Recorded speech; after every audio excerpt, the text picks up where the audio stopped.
Hey everybody, this is a real quick video in case you have a Klipsch Flexus Core 200 soundbar and you need to do a hard reset to the factory default settings on it. You're going to want to do this reset for one of two reasons. The first one is troubleshooting in case this soundbar is not working for any reason, if it's not pairing with Bluetooth, or if it's not connecting or syncing to your devices, or anything like that. If it keeps disconnecting, not responding, etc., a factory reset can fix a lot of these issues.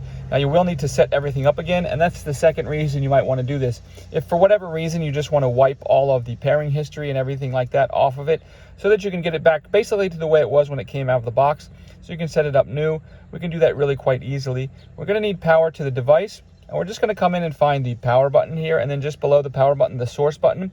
And all you need to do is press and hold those two buttons simultaneously for at least 10 seconds, after which the device will reset, and you'll know that this reset is completed when the display goes back to the volume display, at which point you can go ahead and set this up basically like it's a brand new soundbar.